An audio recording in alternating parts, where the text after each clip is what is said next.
अब हम थोड़ा आगे का पढ़ते हैं। बहुत इजी डेरिवेशन, दो डेरिवेशन है, काफी इजी डेरिवेशन है, बचपन में पढ़े थे, अभी कैपेसिटर के लिए पढ़ेंगे। That is capacitors when connected in series and capacitors when connected in parallel. कुछ याद है बचपन की बातें, resistance are connected in series, resistance are connected in parallel, किया रहेगा 9th और 10th स्टैंडर्ड में। वैसे ही कैपेसिटर्स के लेके करना है। तो डेरिवेशन है, पहले डिराइव करते हैं and then we will go for the sums of it. Capacitors in series. देखो बच्चों, अगर ऐसे कैपेसिटर्स एक के बाद एक लगेंगे सीक्वेंस में, सो मैं बोलूंगा they are connected in series. Okay, ये C1, इसका कैपेसिटेंस C2, इसका कैपेसिटेंस C3, ठीक है। नाउ तीन कैपेसिटर लिए C1, C2 and C3। When I will say resistance are connected in series, चलो पहले रेजिस्टेंस का समझ लेते हैं। जो हमने किया था, when resistance are connected in series, तो हमने क्या बोला, सीरीज का मतलब क्या होता है। सपोज ये R1 है, ये R2 है, ये R3 है। जो करंट इधर से जाएगा, है ना, यहां से जो करंट जाएगा, सेम करंट R1, R2 और R3 से जाएगा। जब तीनों रेजिस्टेंस में सेम करंट बनेगा, then I can say they are connected in series. तो सीरीज कनेक्शन मतलब भाई तीनों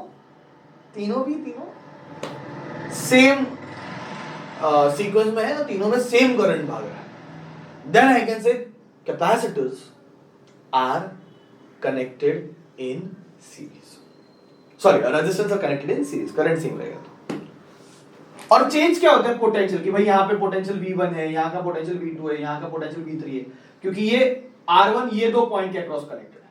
तो दो अलग पॉइंट के अक्रॉस कनेक्टेड रहेगा तो गारंटीडली पोटेंशियल चेंज होगा। R2 यहां पे कनेक्टेड है, R3 यहां पे कनेक्टेड है, तो आप समझो R1 ये दो पॉइंट के अक्रॉस कनेक्टेड है, R2 ये दो पॉइंट के अक्रॉस कनेक्टेड है, R3 ये दो पॉइंट के अक्रॉस कनेक्टेड है, मतलब पोटेंशियल क्या हो रहा है, चेंज हो रहा है। समझा? तो सिमिलरली एक चीज तो नक्की, ये कैपेसिटर ये दो पॉइंट के अक्रॉस कनेक्टेड है, तो यहां पे पोटेंशियल V1 ले लेते हैं। ये कैपेसिटर ये दो पॉइंट के अक्रॉस कनेक्टेड है, यहां पे पोटेंशियल V2 ले लेते हैं।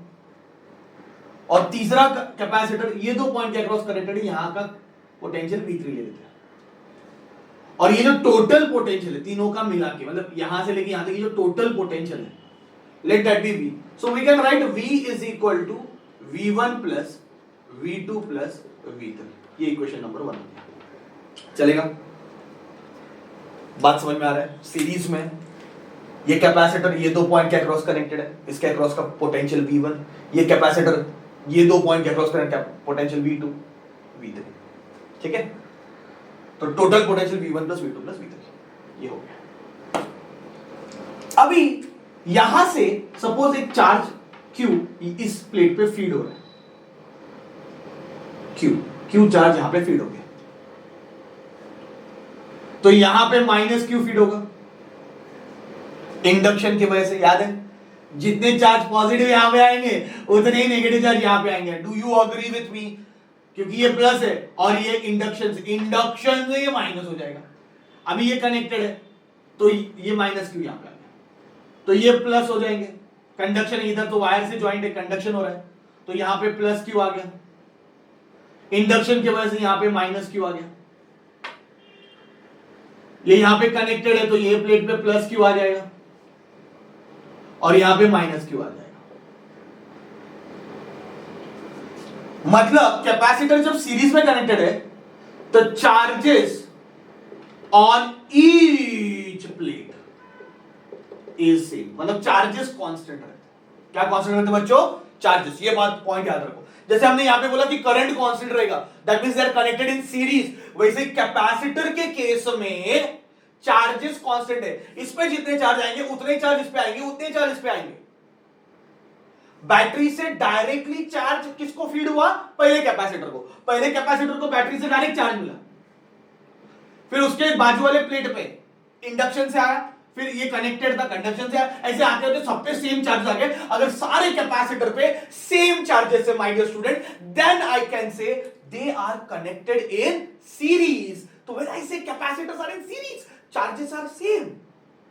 When I say resistance are in series, that means current through each resistance is same. ये बचपन की बात हो गई, ये अभी जवानी की बात हो गई कि कैपेसिटर्स पे सेम चार्जेस क्या होंगे, डेवलप होंगे. ठीक है.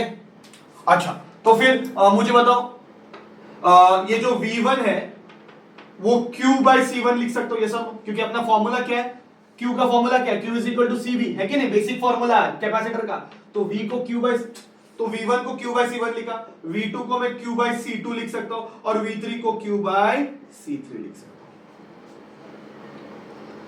ओके, तो यहां पे सब्स्टिट्यूट कर देते, तो V is equal to Q by C1 plus Q by C2 plus Q by C3. बराबर है. अब बच्चों यहां से Q कॉमन निकालो, तो V is equal to Q common निकला 1/C1 plus 1/C2 plus 1/C3. Done. अब C इक्विवेलेंट का मतलब क्या देखो, ये तीनों कैपेसिटर को मैं रिप्लेस करता हूं एक कैपेसिटर से. इन तीनों का जो काम है वो ये कर रहा है. ओके, तो उसको मैं बोलूंगा इक्विवेलेंट कैपेसिटर. इन तीनों का जो पोटेंशियल बना, इन तीनों ने मिलकर कितना पोटेंशियल बनाया, V, वो इसने बना दिया. अभी इस पे भी चार्ज Q ही रहेगा, don't worry, charge will remain same.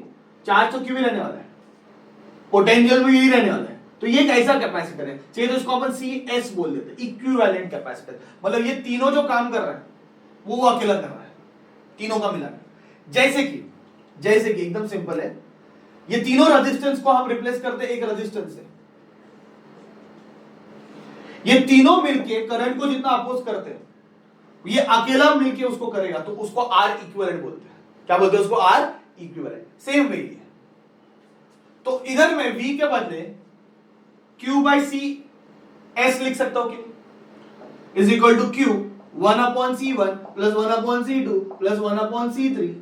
ये Q Q कैंसिल हो गया, तो बच्चों फॉर्मूला मिल गया कैपेसिटेंस इन सीरीज का 1/C1 plus 1/C2 plus 1/C3. जो बच्चे समझ गए कि मैं क्यों हंस रहा हूं, क्योंकि ये एग्जैक्टली उल्टा मिला जो रेजिस्टेंस इन पैरेलल का था. रेजिस्टेंस इन पैरेलल का फॉर्मूला, सीरीज का फॉर्मूला याद है क्या आपको, R1 plus R2 plus R3, ये सीरीज का था.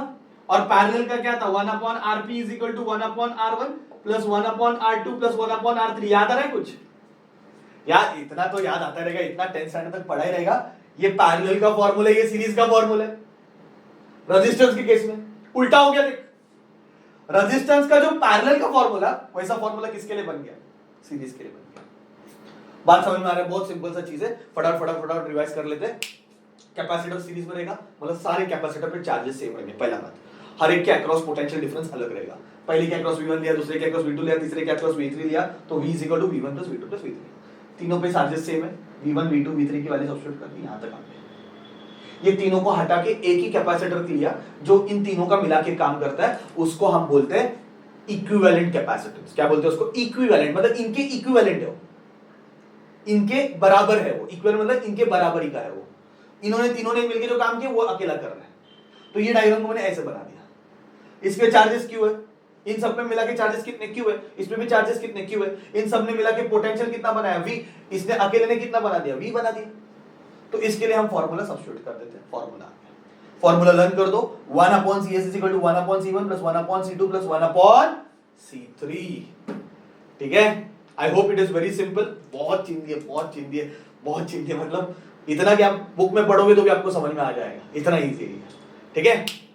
सो प्रैक्टिस करो 2 बार 3 बार 4 बार, जब तक आपको मेहनत करना है करो और दिमाग में फिट कर दो. एग्जाम में आ सकते हैं 3 से 4 मार्क के लिए. derive an expression for equivalent capacitance when their capacitors are connected in series. ऐसे क्वेश्चन पूछ लेंगे, वो तो मैंने डिस्क्रिप्शन में नीचे दिया है कि कैसे क्वेश्चन पूछते हैं. ठीक है बच्चों, थैंक यू वेरी मच.